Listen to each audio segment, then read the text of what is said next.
Hello दोस्तों, मेरा नाम है अलका शुक्ला और मैं आप सभी का स्वागत करती हूँ आपके अपने यूट्यूब चैनल ट्रिक पॉइंट में। दोस्तों, बायोलॉजी की सीरीज़ में आज का हमारा टॉपिक है मानव दांत और जीभ के बारे में।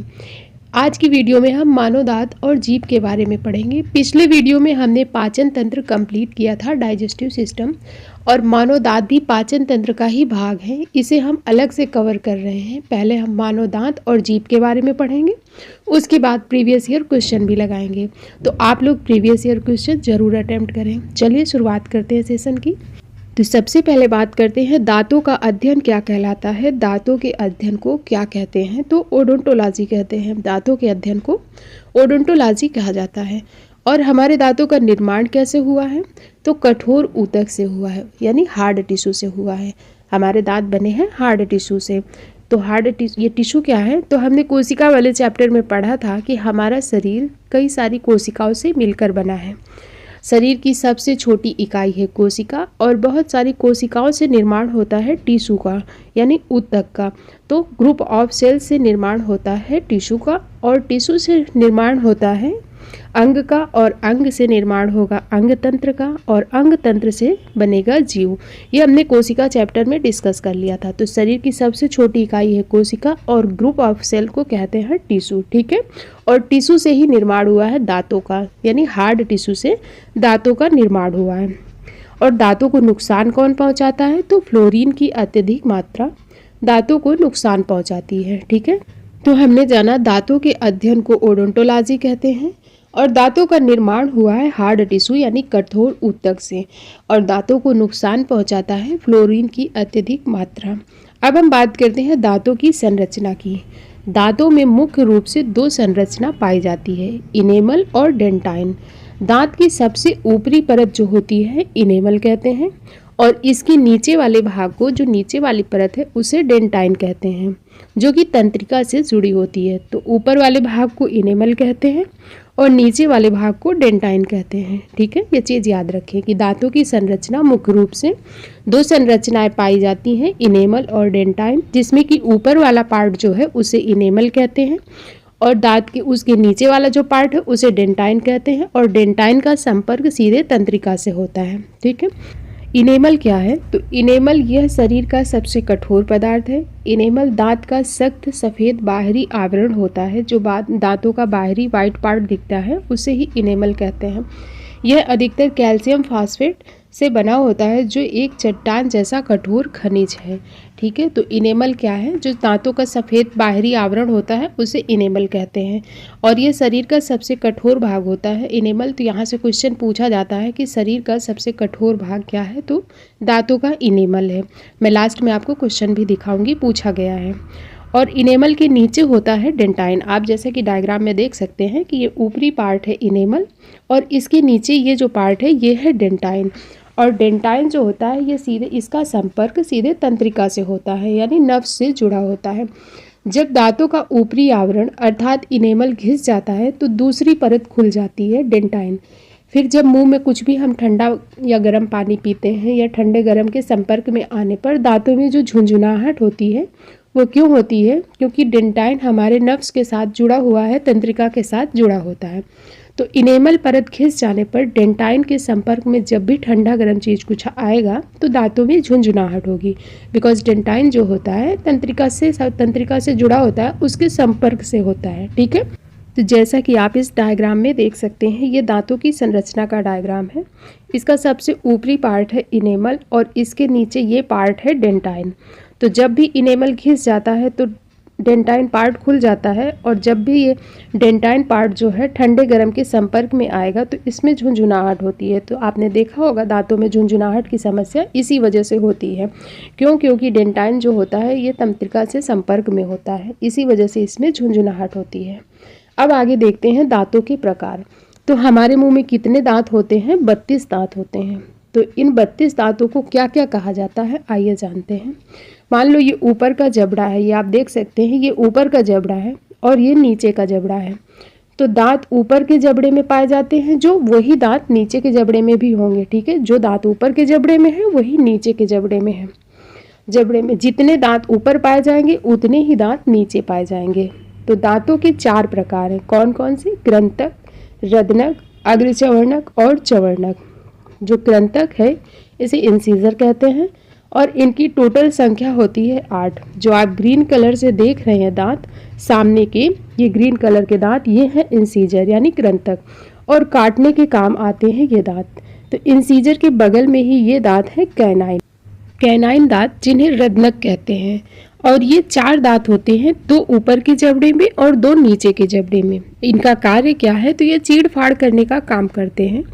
आप लोग अपने मुंह में भी देख सकते हैं, जो सामने के 4 दांत हैं उन्हीं के बगल में साइड में एक एक दांत है, जो नुकीला दांत है उसे ही कहते हैं रदनक। और कैनाइन के बगल में ही है प्रीमोलर जिन्हें अग्रचवर्णक कहते हैं। और ये प्रीमोलर ये कैनाइन के बगल में है, दोनों साइड आप देख सकते हैं 2-2 हैं, यही है प्रीमोलर। इनकी टोटल संख्या कितनी होती है, तो 8 होती है, 4 ऊपर के जबड़े में और 4 नीचे के जबड़े में। इनका काम है भोजन को चबाना। इसके बाद जो लास्ट में है प्रीमोलर के बगल में मोलर जिन्हें चवर्णक दांत कहते हैं, और इनकी संख्या कितनी होती है, तो 12 होती है, 6 ऊपर के जबड़े में पाए जाएंगे और 6 नीचे के जबड़े में पा जाएंगे। इनका काम क्या है, जो भोजन चबाया हुआ है उसमें लार मिक्स करना यानी भोजन को चबाना इनका भी कार्य है। ठीक है, तो 4 प्रकार के दांत हमने देखे, कौन कौन से, कृंतक, रदनक, अग्रचवर्णक और चवर्णक यानी इंसीजर, कैनाइन, प्रीमोलर और मोलर। इनकी संख्या क्या है, कृंतक है 8, रदनक है 4 और अग्रचवर्णक है 8 और चवर्णक है 12। तो हमने देखा एक वयस्क मनुष्य में 32 दांत होते हैं जो कि 4 पार्ट में डिवाइड हैं। चारों हमने देख लिया कि चारों का काम क्या है और इनकी संख्या कितनी होती है। अब हम देखते हैं कि मानव दांत की अवस्थाएं क्या हैं। मानव दांत की 2 अवस्थाएं होती हैं, दूध के दांत और स्थायी दांत। दूध के दांत जिन्हें टेम्परेरी टीथ कहते हैं और स्थायी दांत जिन्हें परमानेंट टीथ कहते हैं। तो दूध के दांतों की संख्या कितनी होती है, 20 होती है। और एग्जाम में क्वेश्चन पूछा जाता है, बहुत बार पूछा भी गया है कि अस्थायी दूध के दांतों की संख्या कितनी है, तो 20 होती है। और ये 14 से 15 वर्ष की उम्र तक टूट करके दोबारा नए निकल आते हैं। और स्थायी दांत यानी परमानेंट टीथ, स्थायी दांतों की संख्या 32 होती है और ये जीवन पर्यंत रहते हैं, अर्थात ये टूट गए तो दोबारा नहीं आते हैं। लेकिन दूध के दांत दोबारा निकल आते हैं। तो याद रखें कि दूध के दांत 20 हैं और स्थायी दांत 32 हैं। और अगर बात करें पूरे जीवन काल में कितने दांत निकलते हैं, तो 52 यानी 52 दांत निकलते हैं। 20 + 20 + 12, 20 दांत जो हैं दूध के दांत होते हैं। जब ये टूट जाएंगे तो 20 ये फिर निकल आएंगे और ये 12 स्थायी दांत होते हैं। तो मनुष्य के पूरे जीवन काल में 52 दांत निकलते हैं। तो यहाँ से आपके 3 क्वेश्चन कंप्लीट हो गए कि दूध के दांत की संख्या पूछे कितनी है, तो 20 होती है, और स्थायी दांतों की संख्या पूछे तो 12 है, और पूरे जीवन काल में कितने दांत निकलते हैं, तो 52। अब आगे चलते हैं, देखते हैं डेंटल फार्मूला। यहाँ से क्वेश्चन काफ़ी पूछे जाते हैं, तो इसलिए आप लोग इसे ध्यान से समझें। डेंटल फार्मूला, इसमें दांतों को 4 भागों में डिवाइड कर दिया जाता है। ऊपर के जबड़े को 2 भागों में डिवाइड करेंगे और नीचे के जबड़े को भी 2 भागों में डिवाइड करेंगे। ऐसा इसलिए करते हैं क्योंकि जबड़ा अगर आप देखें ऊपर का, तो जो पैटर्न ऊपर के जबड़े में है वही नीचे है, और ऊपर के जबड़े में लेफ्ट साइड में जो पैटर्न आपको देखने को मिलेगा वही राइट साइड में भी देखने को मिलेगा। जैसा कि आप देख सकते हैं लेफ्ट साइड में 2 इंसीजर है और राइट साइड में भी 2 इंसीजर हैं। तो यही पैटर्न दांत में होता है, जो लेफ्ट साइड है वही राइट साइड होगा। और इन्हें 4 पार्टों में डिवाइड कर देते हैं और एक भाग के दांतों की संख्या देखी जाती है, बिकॉज एक भाग के दांतों को आप जब 4 से मल्टीप्लाई करेंगे, 4 से मल्टीप्लाई कर दें तो टोटल दांतों की संख्या आ जाएगी। जैसे ऊपर के एक साइड के दांत लें और इंसीजर जैसे 2 हैं और 4 से मल्टीप्लाई कर दें तो टोटल संख्या इंसीजर की आ जाएगी 8। तो इंसीजर दांत कितने होते हैं, 8 होते हैं, तो टोटल दांतों की संख्या आ गई। वैसे ही अगर प्रीमोलर लें तो 2 होते हैं और 4 से मल्टीप्लाई करेंगे तो 8 आ जाएंगे। तो डेंटल फार्मूला कैसे निकलेगा, 4 भागों में बांट के एक भाग के दांत लेंगे, उनकी संख्या को लिखेंगे, वही फार्मूला बन जाएगा। जैसे कि देखें आप कि एक भाग के दांत हम लिख रहे हैं, इंसीजर कितने हैं, तो 2 है तो 2 लिख देंगे। कैनाइन कितने हैं, 1 है तो 1 लिख दिया। प्रीमोलर है 2 तो 2 लिख देंगे, और मोलर है 3 तो 3। अब ये बन गया फार्मूला 2 1 2 3। ये वयस्क फार्मूला है, ठीक है। वयस्क एडल्ट के दांतों का फार्मूला क्या है, तो 2 1 2 3 है। और नीचे भी सेम संख्या लिखी जाएगी, इसके नीचे भी सेम संख्या लिख देंगे 2 1 2 3 और 2 से मल्टीप्लाई कर देंगे। तो ये हो गया वयस्क के दांतों का फार्मूला। ठीक है, आपको रटना नहीं है। हमने क्या किया कि दांतों को 4 भागों में डिवाइड किया, ऊपर के जबड़े को 2 भागों में, और एक साइड के चाहे लेफ्ट साइड ले लें या राइट साइड ले लें, उनके दांतों को काउंट करके लिख दिया कि कितने इसमें जो है रदनक है, कितने कैनाइन है, कितने मोलर है, सब लिख दिए। वही फार्मूला बन गया कि 2 1 2 3 ये एडल्ट का है। अब बच्चों का देखते हैं। तो बच्चों में दांतों की संख्या 20 है। तो बच्चों में दांतों की संख्या 20 क्यों है? क्योंकि बच्चों में सिर्फ अभी दूध के दांत हैं। ठीक है, इस वजह से बच्चों में दांतों की संख्या 20 है। और बच्चों में कौन से दांत नहीं पाए जाते हैं, यहाँ से क्वेश्चन बहुत बार पूछा गया है। तो बच्चों में प्रीमोलर दांत यानी अग्रचवर्णक दांत नहीं पाए जाते हैं। अब देखते हैं, बच्चों का भी ये जबड़ा है, इसे 4 पार्ट में डिवाइड कर दिया गया है और एक भाग के दांत हम देखेंगे। ठीक है, तो एक भाग के दांत देखते हैं, जैसे कि इंसीजर है, तो इंसीजर 2 है। और एडल्ट में हमने क्या देखा था? एडल्ट में भी इंसीजर 2 थे। कैनाइन 1 है और एडल्ट में भी कैनाइन 1 था। फिर है प्रीमोलर यानी अग्रचवर्णक, जो कि बच्चों में नहीं पाया जाता, इनकी संख्या बच्चों में 0 है। और एडल्ट में कितनी थी? तो एडल्ट में 2 थी। इसके बाद फिर है मोलर यानी चवर्णक दांत, ये बच्चों में 2 पाए जाते हैं, एडल्ट में हमने देखा था 3 थे। तो फार्मूला हमारा क्या बन के रेडी हो रहा है? 2102। ये बच्चों के दांतों का फार्मूला हो गया 2102। ठीक है, और बच्चों में चवर्णक दांत 8 होते हैं और एडल्ट में टोटल कितने थे? 12 थे और बच्चों में कितने हैं? 8 हैं। तो 4 कम क्यों है? क्योंकि जो अक्कल दाढ़ होती हैं वो बच्चों में नहीं पाई जाती हैं, वो बड़े होकर के निकलती हैं। ठीक है, तो 20 दांत 2 बार निकलते हैं बच्चों में और 12 स्थायी दांत होते हैं, हो गए 32 दांत। अब बच्चों के एक भाग में इंसीजर 2 निकले, कैनाइन 1, प्रीमोलर होते ही नहीं है और मोलर हो गया 2। तो फार्मूला बन के रेडी हो गया 2102। ये बन गया बच्चों के दांतों का फार्मूला। इसे बिल्कुल रटे मत, जैसे मैंने समझाया है अगर आपने वैसे ही समझ लिया इसको तो हमेशा के लिए आपको ये याद हो जाना है। और दोनों ही फार्मूले आप याद रखें क्योंकि एग्जाम में फार्मूले पूछे जाते हैं। ठीक है, तो एडल्ट का फार्मूला बना है 2123 और बच्चों का बना है 2102। ये फार्मूला याद रखें। अब इन दांतों को डिटेल में पढ़ लेते हैं, कौन कौन से दांत हैं। तो सबसे पहले है कृंतक दांत। यह आगे के दांत होते हैं और इनका कार्य भोजन को पकड़ना, काटना, कुतरने का काम करते हैं। ठीक है, इनकी संख्या 8 होती है, जो कि ऊपरी जबड़े में 4 और निचले जबड़े में 4 पाए जाते हैं। 8 संख्या होती है, 4 ऊपर के जबड़े में और 4 नीचे के जबड़े में। और इन्हें स्माइल टीथ भी कहते हैं। स्माइल टीथ क्यों कहते हैं? क्योंकि जब हम हंसते हैं तो सामने के दांत दिखते हैं और इन्हें इंसीजर कहा जाता है, तो इसी वजह से इन्हें स्माइल टीथ भी कहते हैं। और हाथी के दांत, बाहर दिखने वाले जो दांत होते हैं वो कृंतक यानी इंसीजर ही होते हैं। कहते हैं ना कि हाथी के दिखाने के दांत और खाने के दांत और हैं, जो दिखाने वाले दांत हैं वही कृंतक हैं। ठीक है, इसके बाद नेक्स्ट है रदनक, जिन्हें कैनाइन कहते हैं। यह दांत चीरने फाड़ने का काम करते हैं। सबसे अधिक नुकीले होते हैं यह दांत और इनकी संख्या कितनी होती है? तो 4 होती है। ठीक है, 2 ऊपर के जबड़े में और 2 नीचे के जबड़े में। और मानव में रदनक दांत की उपस्थिति शुरुआत में इसके मांसाहार प्रकृति को स्पष्ट करती है। इससे ये पता चलता है कि शुरू में मानव मांसाहार प्रकृति का रहा होगा। तो आदि मानव शिकार करते ही थे, हमें पता ही है कि आदि मानव शिकार करते थे, पशुओं को मार करके भोजन करते थे। तो इन्हीं दांतों से पता चलता है कि मानव मांसाहार प्रकृति का था। और मांसाहारी जानवरों में यह दांत काफ़ी बड़े होते हैं, जैसा कि आप देख सकते हैं डायग्राम में। ये चीता के और शेर के डायग्राम में आप ये जो आगे के दांत दिख रहे हैं यही है कैनाइन। ठीक है, फिर नेक्स्ट है अग्रचवर्णक यानी प्रीमोलर।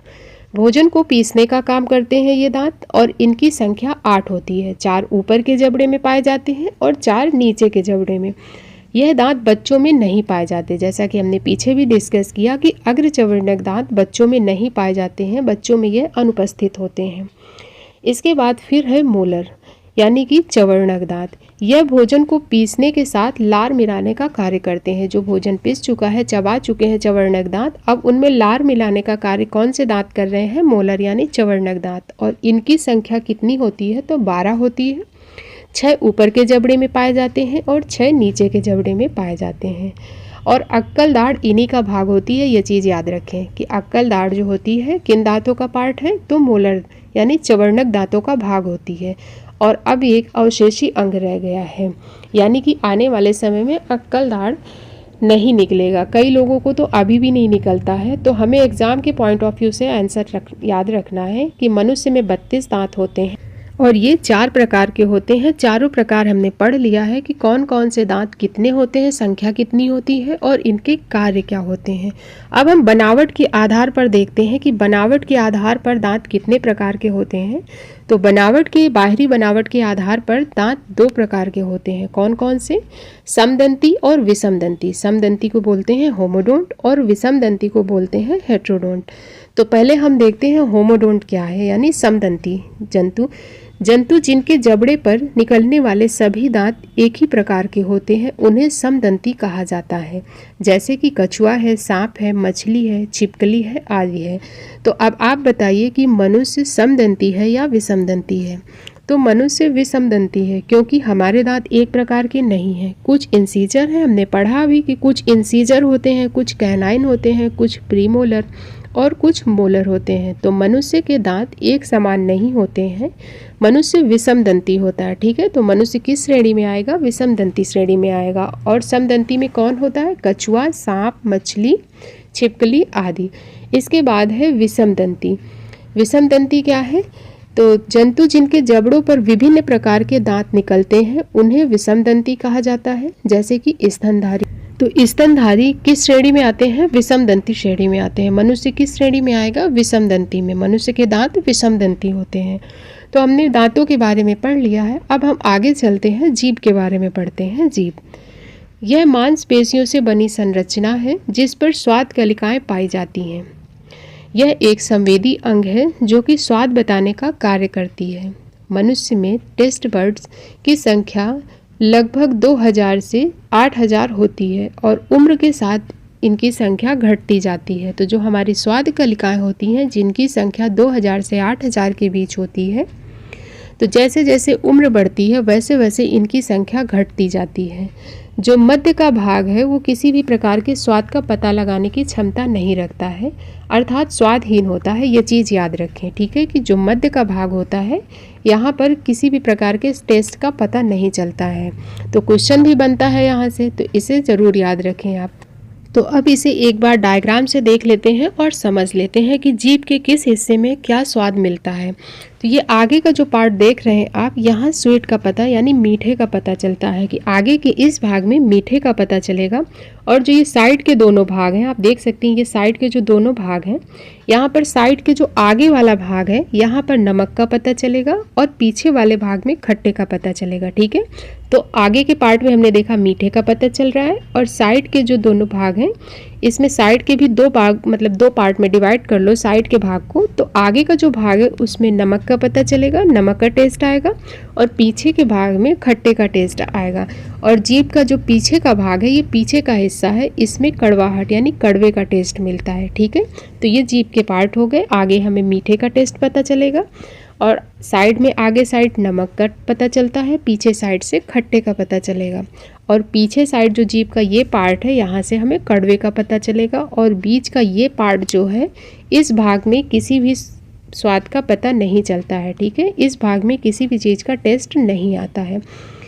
तो जीभ पर पाए जाने वाले छोटे छोटे जो दाने होते हैं, अब ये देख सकते हैं आप डायग्राम कि जीभ पर ये जो छोटे छोटे दाने पाए जाते हैं इन्हें क्या कहते हैं? तो इन्हें पैपेली कहते हैं, इन्हें पैपेली कहा जाता है। ठीक है, जीभ पर ये जो छोटे छोटे दानों जैसी संरचना है इन्हें पैपेली कहा जाता है। और जो स्वाद कलिकाएं होती हैं इसी पैपेली के नीचे पाई जाती हैं। ठीक है, पैपेली के नीचे पाई जाती हैं स्वाद कलिकाएं। तो ये हो गया जीभ की संरचना और जीभ का पार्ट। और यहाँ से हमारा थ्योरी सेक्शन कंप्लीट होता है। अब हम चलते हैं प्रीवियस ईयर क्वेश्चन की तरफ। तो पहला क्वेश्चन है, सामान्यतः वयस्क मनुष्य के डैश चवर्णक दांत यानी मोलर दांत होते हैं। क्वेश्चन पूछा जा रहा है सामान्यतः एडल्ट मनुष्य के कितने दांत होते हैं, चवर्णक दांत कितने होते हैं। एसएससी 2019 में पूछा गया क्वेश्चन है। तो इसका करेक्ट आंसर क्या हो जाएगा? इसका राइट आंसर हो जाएगा 12। चवर्णक दांतों की संख्या कितनी होती है? 12 होती है, 6 ऊपर के जबड़े में और 6 नीचे के जबड़े में। फिर नेक्स्ट है, दांतों के अध्ययन को क्या कहा जाता है। इसका करेक्ट आंसर क्या हो जाएगा? दांतों के अध्ययन को क्या कहते हैं? तो इसका राइट आंसर हो जाएगा ऑप्शन नंबर डी, ओडोंटोलॉजी कहते हैं। दांतों के अध्ययन को ओडोंटोलॉजी कहा जाता है। नेक्स्ट क्वेश्चन है, वयस्क मानव में दांतों की कुल संख्या क्या है जिसमें ज्ञान के दांत भी शामिल हैं? तो वयस्क मानव में कुल दांतों की संख्या कितनी है जिसमें ज्ञान के दांत भी शामिल है? इसका करेक्ट आंसर होगा ऑप्शन नंबर बी, 32 दांत। ज्ञान के दांत का मतलब होता है अक्कल दाढ़, ठीक है। तो वयस्क मानव में दांतों की संख्या कितनी है? 32 होती है और बच्चों में 20 होती है। अगला क्वेश्चन है, हमारे मुंह में विभिन्न प्रकार के दांतों का आगे से पीछे क्रम क्या है? जो हमने दांतों के भाग पढ़े थे, प्रकार पढ़े थे, तो उनका सही क्रम पूछ रहा है क्या है। तो इनका सही क्रम क्या हो जाएगा? हमने क्या पढ़ा था? पहले थे कृंतक, फिर थे रत्नक, फिर अग्रचवर्णक और लास्ट में थे चवर्णक। तो सही क्रम इसका क्या बन रहा है? Option number A. तो ऑप्शन नंबर ए इसका राइट हो जाएगा। नेक्स्ट क्वेश्चन है, मनुष्य के जीवन में कितने दांत 2 बार निकलते हैं? एनटीपीसी 2021 में पूछा गया क्वेश्चन है। तो मनुष्य के जीवन में कितने दांत 2 बार निकलते हैं? हमने पढ़ा था ना कि 20 दांत 2 बार निकलते हैं, यानी 20 दांत दूध के होते हैं। तो अगर क्वेश्चन की लैंग्वेज चेंज करके पूछ ले कि मनुष्य में दूध के दांत कितने होते हैं, तो 20 दांत होते हैं, ठीक है। या फिर अस्थायी दांत पूछ ले तो वो भी 20 होते हैं। तो मनुष्य के जीवन में कितने दांत 2 बार निकलते हैं? तो 20 दांत 2 बार निकलते हैं, ठीक है। फिर नेक्स्ट क्वेश्चन है, एक वयस्क मनुष्य के पास कितने रदनक दांत होते हैं? यानी एडल्ट में रदनक दांतों की संख्या कितनी होती है, ये पूछा जा रहा है। तो इसका करेक्ट आंसर क्या हो जाएगा? इसका करेक्ट आंसर हो जाएगा ऑप्शन नंबर डी, 4। एक वयस्क मानव के पास 4 रदनक यानी कैनिन दांत होते हैं, ठीक है। इसके बाद नेक्स्ट क्वेश्चन है, मनुष्य में प्रीमोलर और मोलर दांतों की संख्या का अनुपात क्या है? तो इसका अनुपात पूछा जा रहा है। यूपी SSC लेखपाल 2016 में पूछा गया क्वेश्चन है। तो इसका करेक्ट आंसर क्या हो जाएगा कि मनुष्य के दांतों में जो प्रीमोलर और मोलर दांत होते हैं, इनकी संख्या का अनुपात क्या है? इनकी संख्या का अनुपात होता है, ये 8 और 12 होते हैं, तो 8:12 हो जाएगा। लेकिन जब इसका शॉर्ट फॉर्म लिखेंगे, छोटा करके लिखेंगे, जैसे कि 4 से डिवाइड कर देंगे, तो 4 दून 8 और 4 3 का 12, तो 2:3 बन जाएगा, ठीक है। तो इसका करेक्ट आंसर क्या हो जाएगा? 2:3। तो राइट आंसर हो जाएगा ऑप्शन नंबर ए।